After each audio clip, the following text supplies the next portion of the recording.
Good morning, everyone, and welcome to day 2 of Mastermind Live 2022.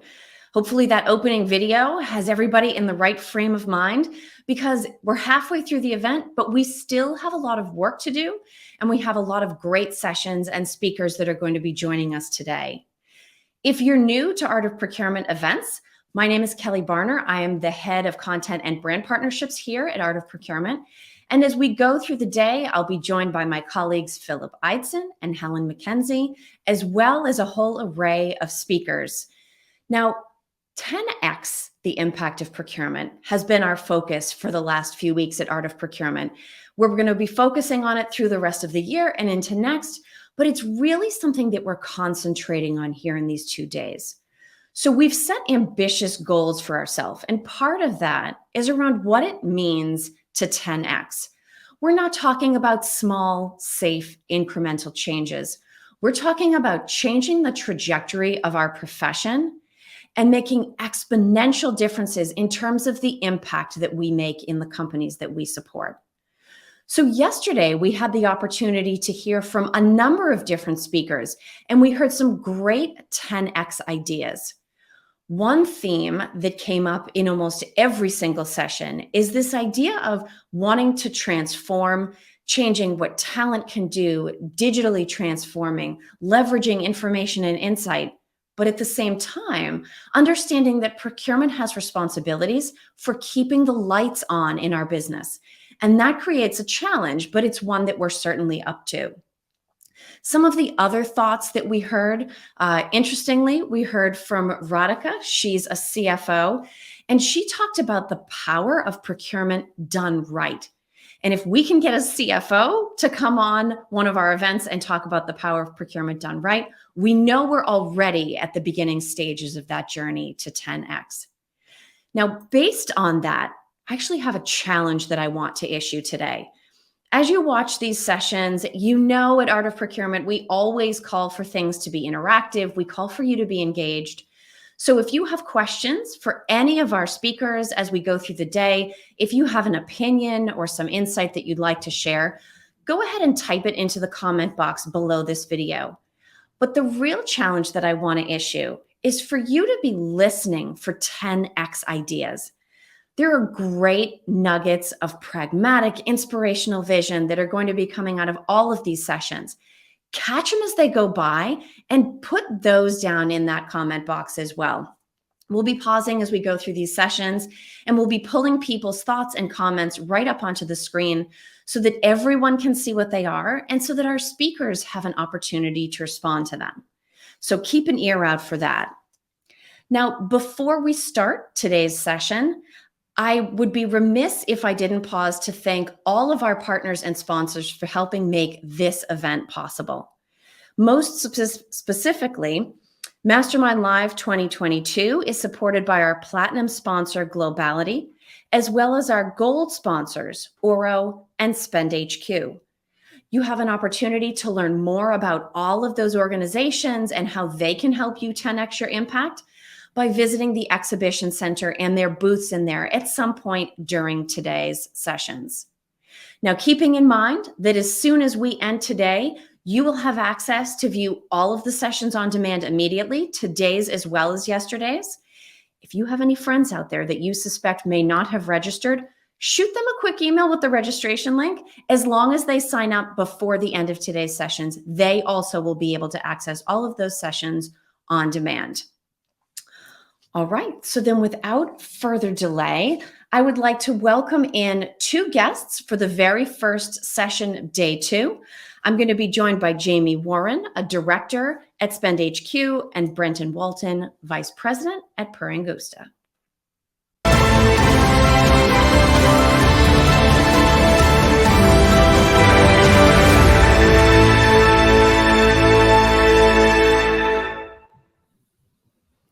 Good morning, Brenton and Jamie. How are you both doing today? Good morning. Doing very well. How are you, Kelly? Doing great. Hi, Brenton. Thanks so much for being with us. Always. Pleasure to see you as always, Kelly. Thank you. Absolutely. So you guys heard my intro. Hopefully you're all revved up based on those videos that we were talking about backstage before we went live today. We have a great session and we're going to share, including other things, some polling data that we actually pulled from the Art of Procurement community over the last week or so. But before we do that, I want to give each of you an opportunity to share a little bit about your expertise, your perspective, and your professional background. So, Jamie, why don't I start with you? Tell us a little bit about what you do on a regular basis and how you got to this point in your professional journey. Yeah, absolutely. So, hi, everybody. My name is Jamie Warren. As Kelly said, I'm a director with SpendHQ. We're a spend analytics platform. I started my career almost 10 years ago now with a company called Insight Sourcing Group, which is a consulting firm that does nothing but helping organizations find opportunities in their spend and then helping execute sourcing against those opportunities.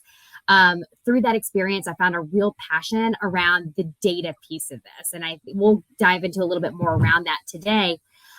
So I popped over to SpendHQ about 5 years ago. And since then, I just eat, breathe, and sleep spend analytics now. So excited to be part of this.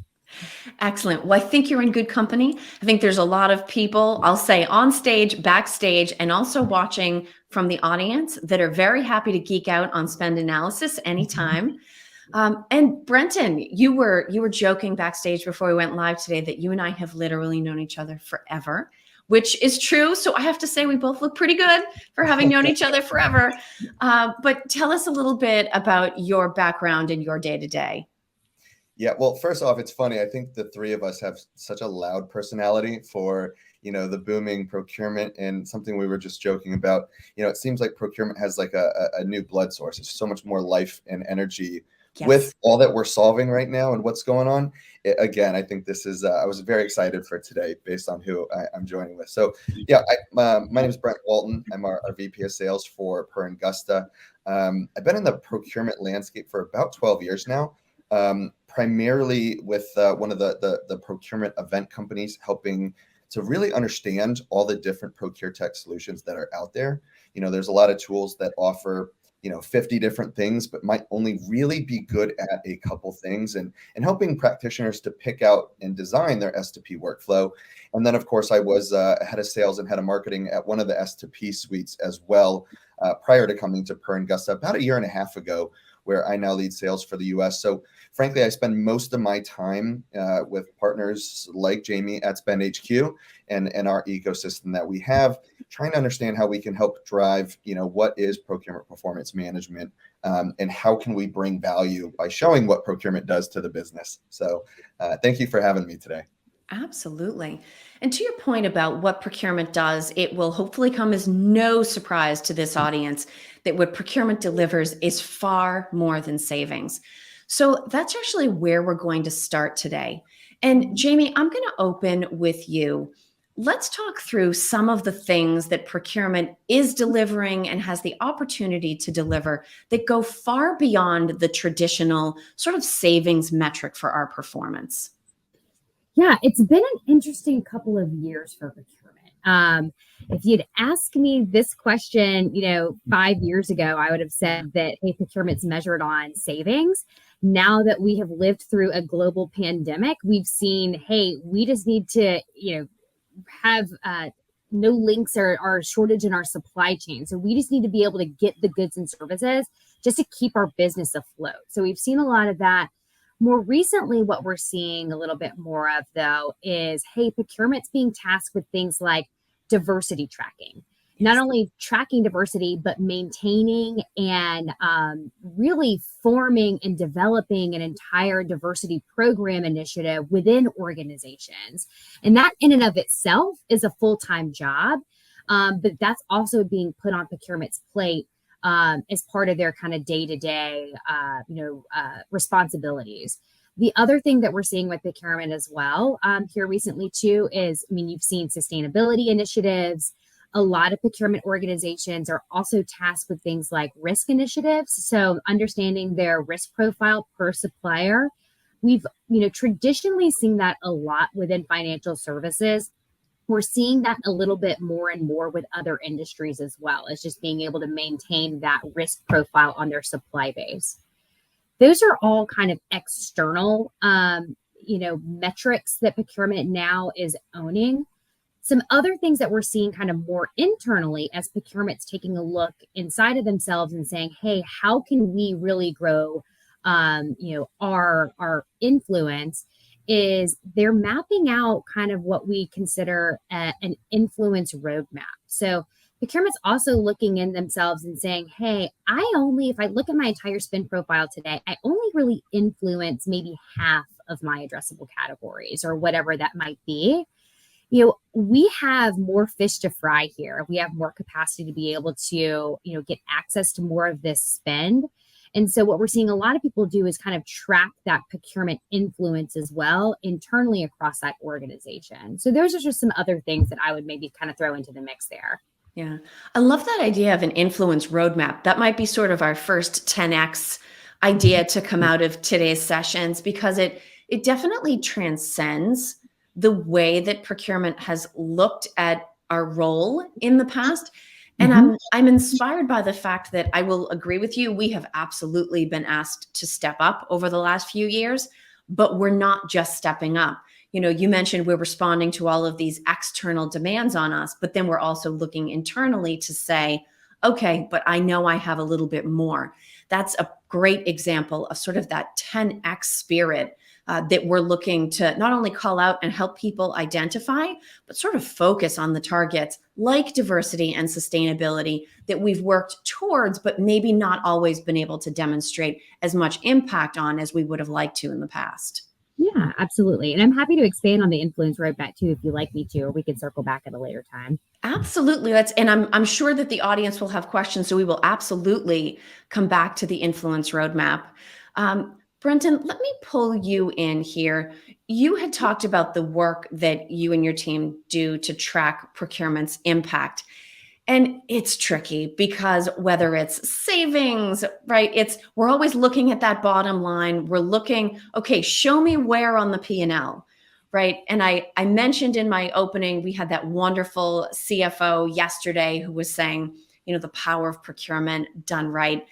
But not every CFO feels that way. Some of them are still like, no, I'm looking for which numbers and what decimal points and where on the P&L. So how would you say that we need to expand our thinking around that as procurement? And then how do we help others in the organization do the same? It's so funny. When you look at just some of those key elements right there, it's things that we talk about day in, day out. It's the 8 million different tasks that procurement does on a day-to-day beyond cost savings. I think it was one of the analysts just came out with a report. I think it was the first time in like 10 or 12 years that cost savings wasn't the number one priority right now. Right. And so there's a lot of factors of, beyond just, cost savings or cost avoidance or revenue generating activities.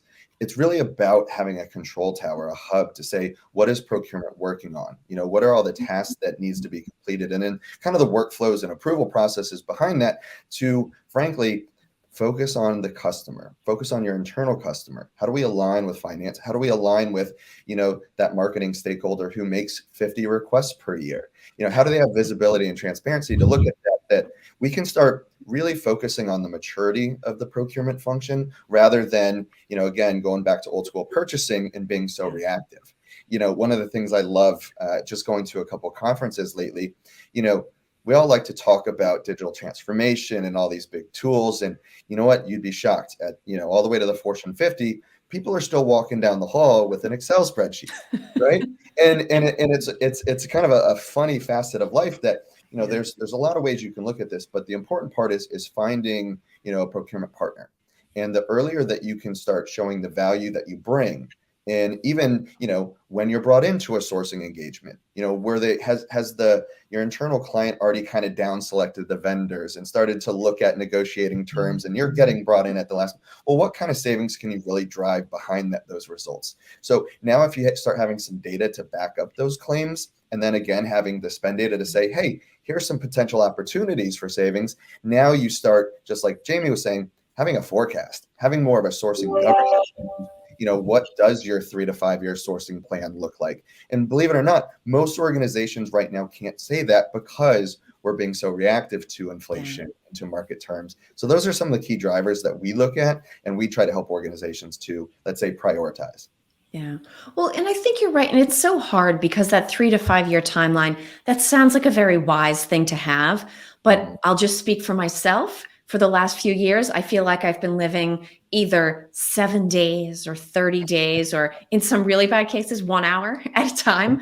You say, okay, well, 3 to 5 years out, I don't know. I mean, we may all have antennas and be flying by then. That 3 to 5 years seems absolutely unforecastable. And yet, Jamie, that might actually be a great opportunity for us to come back to this idea of an influence roadmap. How far into the future does procurement need to be able to plan and project for the tactical work that we're going to do to be able to lay out some kind of a roadmap that's a little bit more qualitative around something like influence? Yeah. So when it comes to the influence piece, I like to think about this in year increments. So let's not bite off more that we can chew here. Yep. Let's create a baseline today.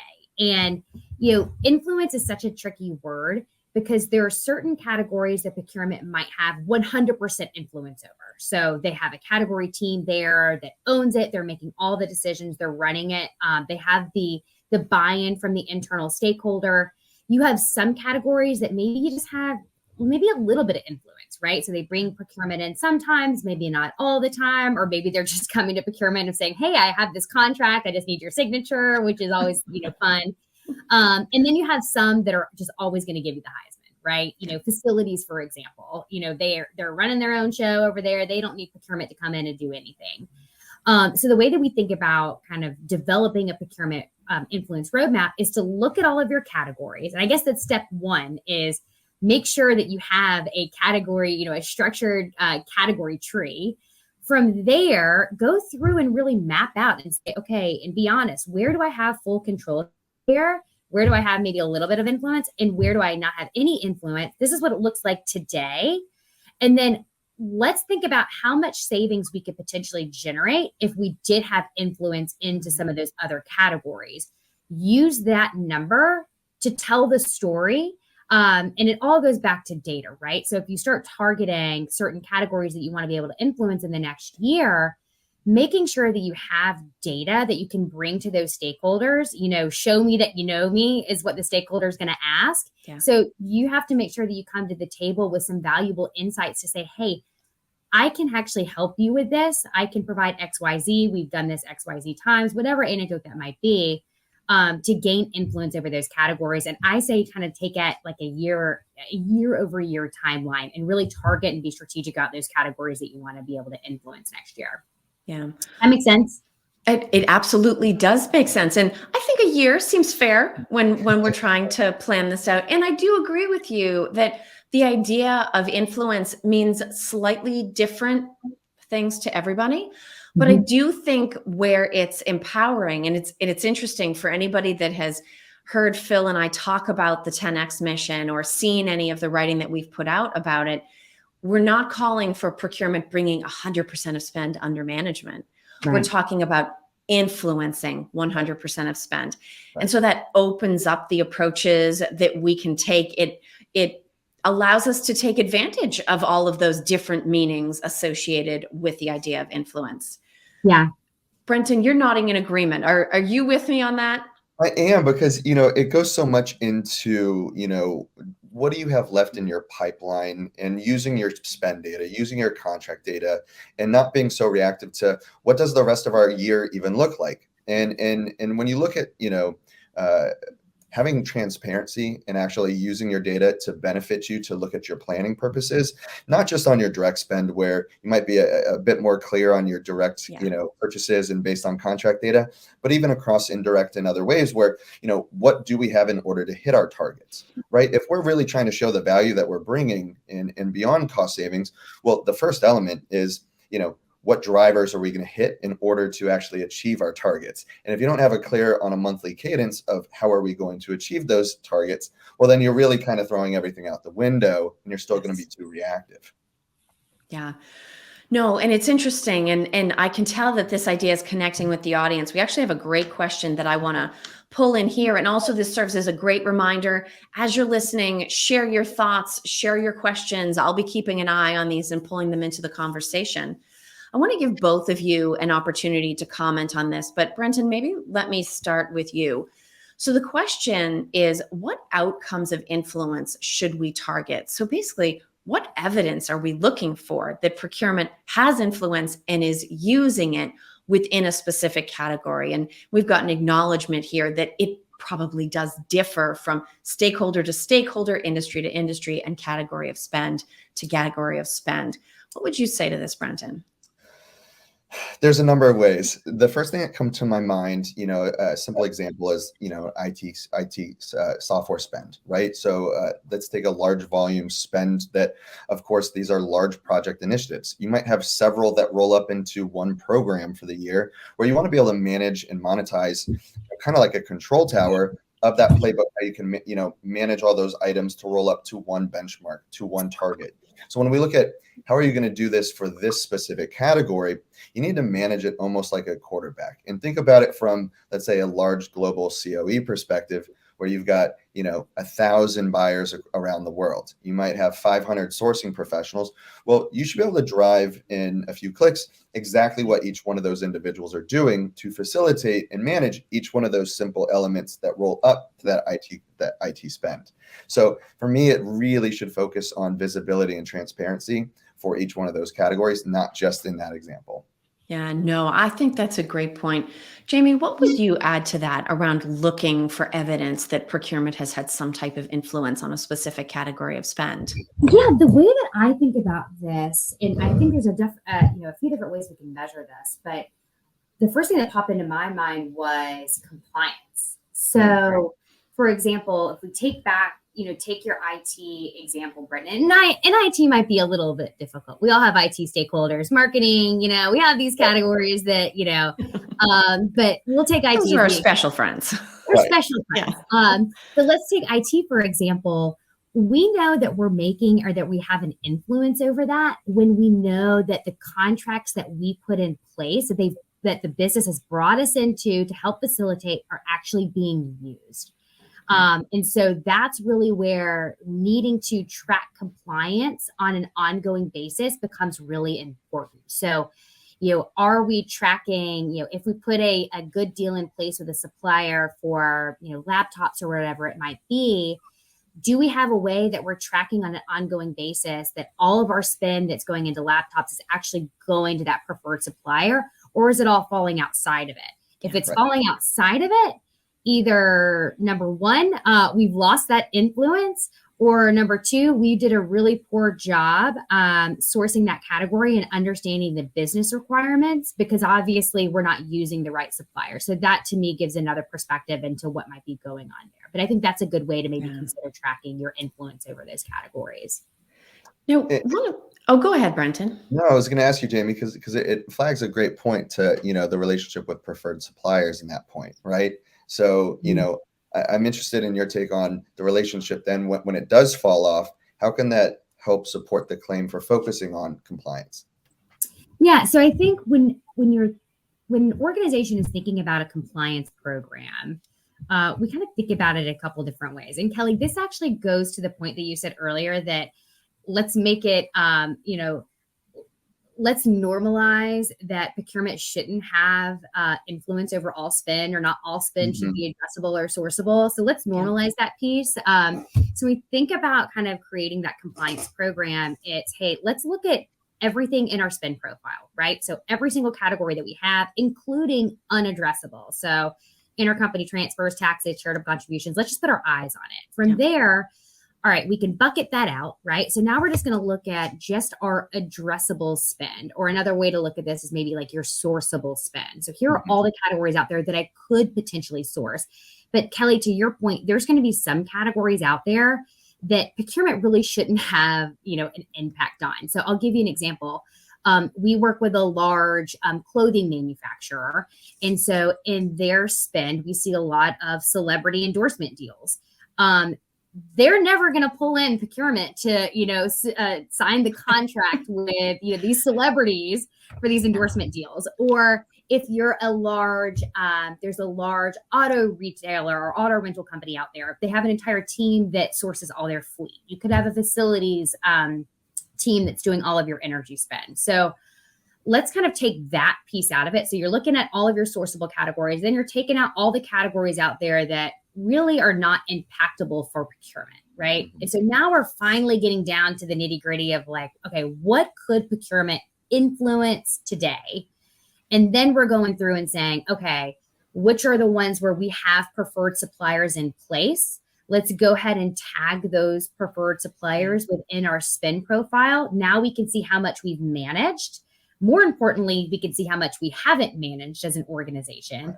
And then on an ongoing basis, we'll be able to see, okay, where's this unmanaged spend happening within the organization? Okay, maybe we can start building some sort of influence plan over those categories, or where are some of these categories where we have non-compliance, and then we can figure out where that's happening and push it to the right supplier.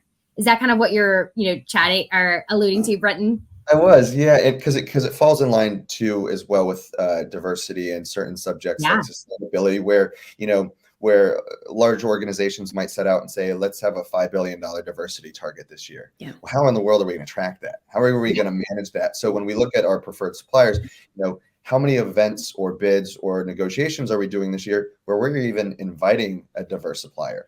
So there's certain factors that we can build in where if we've got a $5 billion target, well, that should also factor into the number of bids, number of events, and then also our preferred diverse suppliers as well. So that was kind of my thought process in relation to compliance there. Yeah. And the interesting thing too about kind of the diversity piece that you brought up is that not all categories are created equal in their accessibility to inviting diverse suppliers to those sourcing events. So one of the things that organizations now or procurement teams now are doing too, to your point, Brenton, is looking to say, okay, where are all of my suppliers? Who are all of my preferred? Where can I start inviting diverse suppliers into the spend profile? Does it make sense for me to spin my wheels on office supplies when there might be only 2, where this is another category that has maybe 100? And so you can start kind of optimizing too in that way. And again, it all kind of goes back to the data piece, is kind of understanding what your spend profile looks like, what you're trying to achieve, and how do you get data to make sure that you're working, smart and not super hard on it. And the interesting thing about this idea, we've been talking about managing versus influencing, because in most situations, it's not procurement deciding which suppliers are going to get those contracts. And so what we're really trying to do, to your point about data, Jamie, is to take the information, take the larger market context, and actually change the way the organization makes decisions. And I actually think you have a really interesting client example that you were going to talk us through, where data was able to be leveraged as a very powerful differentiator to completely alter sort of the approach to decision making based on working with procurement. Yeah. So what we say is data is a currency, right? So that is your currency for influence in an organization. So recently we worked with a large food and beverage manufacturer based in the United States. And if you think about this company, they were extremely siloed, where they had multiple business units. Each business unit was kind of manufacturing their own product. Each of those business units also had ERP systems. On top of that, procurement was then being tasked with owning diversity. They were also being tasked with owning some sustainability metrics and goals. But at the end of the day, they had about 20 different ERP systems.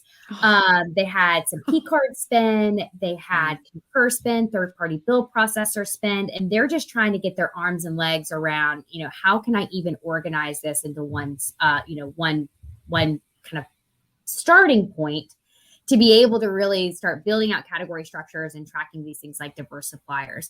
So for them, it was about 90 billion in spend that they had over the last maybe 3 years.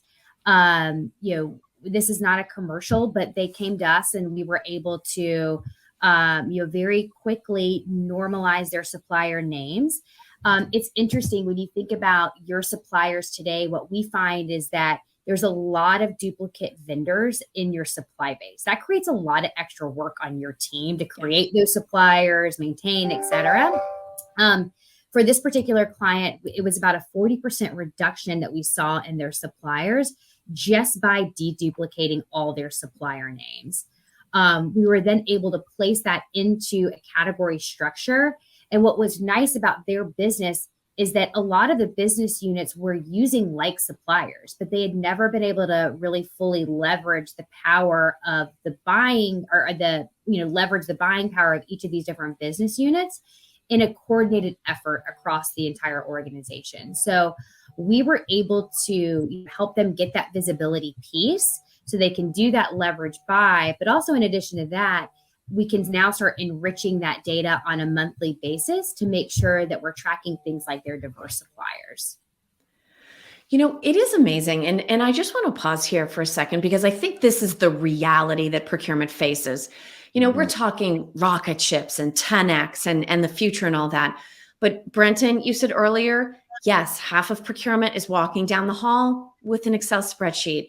And Jamie, to your point just now, and we won't say it, but this is a consumer brand that every single person likely in the world has heard of. They haven't deduped their suppliers, and they have, what did you say, 20 ERP systems? Mm-hmm.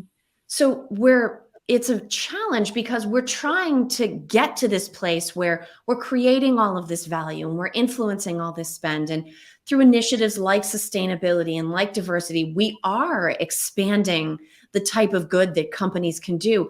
But we continue to struggle with these relatively fundamental things that are not new. And so, a question for both of you. And then, of course, I open this up to everybody that's watching in. Maybe starting with you, Jamie, why do we continue to both struggle with some of these things that we have known there's a better way for a long time and it's available to us at the same time that we're trying to get to the next level? Why is it we never seem to be able to check off those boxes of, please just dedupe your suppliers, just clean up your supplier master? Why are we still working on this? Well, I think a lot of people believe that they can do this themselves. And so they'll take on that responsibility. Mm-hmm. And then they're in the data trying to clean it up and do all these things. And they have all these stakeholders. It takes a lot of coordination and a lot of time and effort to do that piece. So I think a lot of organizations still believe that they can do that piece themselves, and they don't necessarily see the value in investing in a solution that's going to get them, to the next level. Because the reality is you can't manage what you can't see. Right. And I also think, so a lot of organizations too, there's two things that we see a trend in. A lot of companies say, hey, we have Oracle, we have SAP. So we just get a data dump there. We're using GLs, it's working okay. Yeah. GLs are typically tied to, cost centers, or they're tied to budget. So you could have, again, FedEx spelled 20 different ways in that ERP because it's riddled with kind of human error throughout. It's coded to GLs that really align to budget. So you're going to have FedEx coded to marketing and legal services and all of these things. And how really you need to see it as a procurement organization is, who are all of my suppliers that look like FedEx? Who are my UPSs? Who are my DHLs, et cetera? It's just a different organizational structure. So I think there's like a little bit of a disconnect happening there. And IT is typically pressing on procurement and saying, hey, we've purchased this, ERP system. You have to use this tool. So they're just trying to cobble together what they can. The other piece of it too is that we're seeing a lot of organizations use BI tools because the visualization is just outstanding. And we love BI tools, but the difficulty with that is they're visualizing bad data. So you have these really pretty graphs and charts, but the data behind them isn't really accurate. And so you got to get in there and actually, fix the back end first.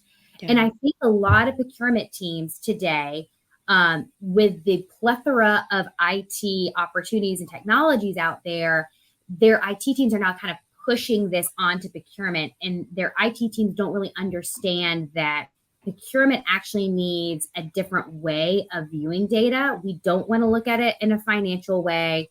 We can't look at these pretty charts because the data is wrong on the back end.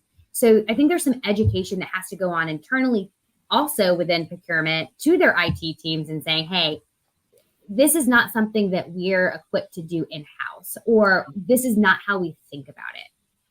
So just kind of that level of just educating them. Yeah. And I think that part's so cool because, just like yourself, who comes from a procurement background, both of our organizations, a majority of our team are former procurement professionals, Mhm. right? Our founders are former directors and CPOs and a lot of category managers. So, they've lived in your shoes, have had these pains. So, and most of us have come to the tech side of it to say, here is how a solution can actually solve some of these pain points, but understanding what your day actually looks like because we've done your job. Yeah. Mhm. But spreadsheets, Brenton, Yeah, or why PowerPoint. are we still using spreadsheets? I need to know the answer to this question. And yet it's so bad. I could answer that question, but why do you think it is that we continue to struggle to get beyond the spreadsheet? It's a really interesting question, right? So I kind of lump groups into, maturity curve on that answer, right? So there's, if you're a procurement function with less than 25 in sourcing, you're finally getting the budget in place to, purchase a P2P solution or get your spend in place, or God forbid, you might even get a contract management solution by that point, so you can and finally have some notifications outside SharePoint. But then as you start climbing based on, whether you look at a full suite or whatnot, there's always going to be, how can we advance the skill sets of our individuals? How can we develop them? And without looking at, let's say, savings targets and looking at your pipeline, you're not going to understand, well, should we have hit 12% on this initiative? Is that the right market indicator? Or when you look back on it, a year or two later, or, by the things that we did in the analysis and in the strategy, should we have achieved more? Was it actually the individual that we should be focusing on and developing that person versus just the category? Of course, there's the certain factors of risk and inflation and target and timing, but once you kind of combine those elements into a reporting factor, now this is where having a dashboard and having some things like a BI tool that kind of enhances that. And then what it really allows you to do is, build that CPO level dashboard or a CFO level dashboard of, those Excel or those PowerPoints. But let's automate that, right? There's too many really intelligent individuals, especially those BI folks that are building these monthly reports, that could be focusing on such other more strategic initiatives for the business. And these are just little simple elements where those specific individuals can now be driving more value to the business because they're not chasing down data of, what savings did someone achieve this month, and hounding their team and becoming more of a micromanager to their buyers. So Yeah. Well, and I think a great example of one of those strategic initiatives is something that both of you have touched on already today, and that's the idea of supplier diversity.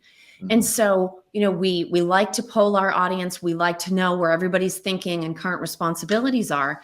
And so we recently ran a LinkedIn Snap poll to ask around ownership. So the question we asked was, if your organization has a supplier diversity program or is currently building one, who owns the collection and management of data associated with that program? And I have to say, of all of the polls we have run, this is one of the most dominant in terms of the answers.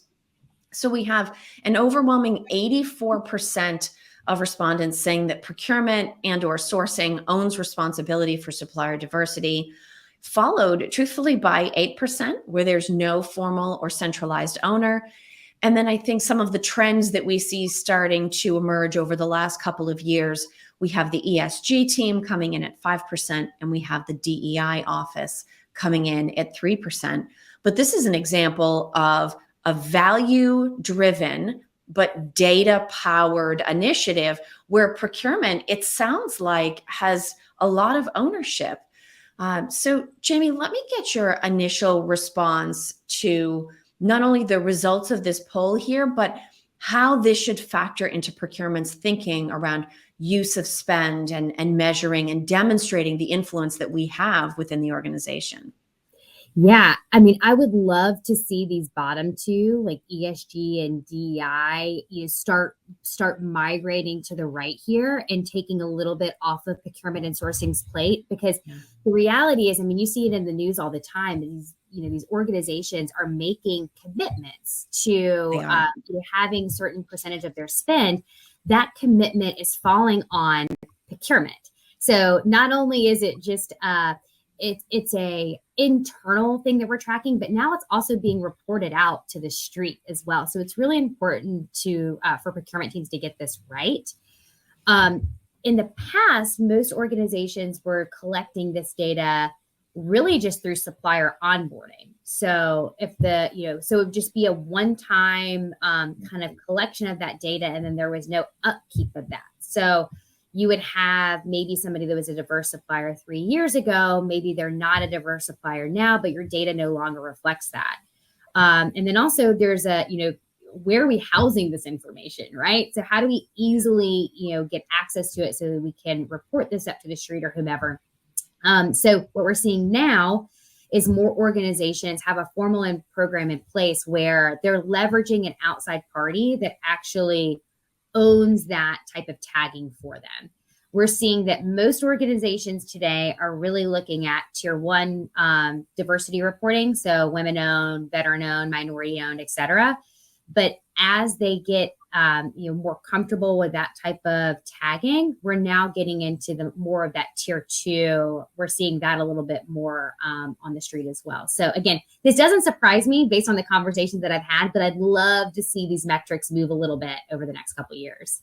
And we may very well see that. I mean, ESG, especially in the US, is relatively new because we're sort of learning from our European colleagues around sustainability, and they're learning from us about diversity. I think the DEI office is, in most organizations, if they have one, 12, maybe 18 months, right? It's very new. So it wouldn't surprise me at all if we put this on our own influence roadmap and measured it 1 year from now if we saw some very different numbers. Brenton, what are your thoughts around this? So someone I actually spoke to today, a large Fortune 100, where it's interesting that the CPO is transitioning to a head of supplier diversity role, which, if that doesn't tell you how important it is with having a procurement background to manage this, I don't know what does then, because this has become so critical from a global perspective of not only looking backwards at your diversity or your diversity spend by category, but now looking forward as well of, how are we going to hit that diversity targets that we've now publicly announced to the world, and making sure that we can actually achieve those and all the steps it takes to achieve those steps. So, for me, I'm with Jamie. I hope that this transitions. I think so much has rolled into procurement's desks now that it's really shifted a lot of the folks that, they need to go back to some more foundational elements and the maturity and the skill sets and really being able to manage and develop the teams rather than, having every single one of these components rolled up to procurement. I think it's quite difficult because then, of course, you're shoving a lot of diverse spend, and then you're negating which preferred supplier you should be working with, and so it's kind of counterintuitive, in my opinion. Yeah. And there is an awful lot on procurement's table right now. And hopefully, whether it's through finally moving away from those spreadsheets or finally getting some type of digital-based help, we can get to the next level. I can see I have some questions that come in, and I'm going to get to those in just a minute. But before I do, let's just kind of set our eyes on what might be the next frontier. Jamie, for a while there, I'll say pre-pandemic, you couldn't have a podcast, a webinar that didn't sort of hit all of the big trendy topics around AI, machine learning, RPA, blockchain, right? Procurement events had become something of a drinking game from that standpoint. But I do think that there's a lot of value bringing in some of those technologies where appropriate and where they're integrated with solutions that we're already using. And spend analysis and management seems to be one of those areas where something like AI can take us from information to insight in relatively short order. Any thoughts or sort of like horizon-oriented ideas that you can give us around what we might be moving towards from that perspective? Yeah, absolutely. AI is dependent on the underlying data set. And so when we talked earlier about organizations trying to build kind of spin cubes and things like that in-house, and they're trying to deploy things like AI, machine learning, it's really difficult because there's not a data set that you can actually draw from. So I think, as we move forward, more organizations, obviously we're doing it, other organizations are doing it, as we collect more data, we're able to draw on insights off of that data. Yeah. The other piece that I see kind of where we're going to be heading, and we see it now, I just think it's just going to become even more prominent, is more organizations now have the ability to go with best in breed solutions across their technology platforms or kind of their technology structure, because now we all integrate. We have connectors, we have APIs. So we're not beholden to choose one supplier that does 5 different things, of which maybe they do 1 or 2 things really, really well. But now we have to use these other things because we paid for it. And again, our IT team's making us. Now you can actually, buy best in breed across, contracts, spend analytics, sourcing, all of these different supplier risk management, all these different things. And we can all integrate with each other. I think that's really incredible. And I think we're going to see a lot more innovation in this space in the years to come. Yeah.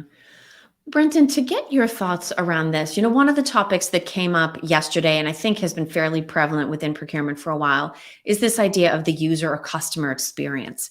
Right. So how can we take some of what we've talked about today with regard to data quality, access to spend insights, and instead of that being a rear view look at the spending activity that took place previously, how can we use it to create forward-looking opportunities to make contact with the business a little bit earlier in their buying and decision-making cycle?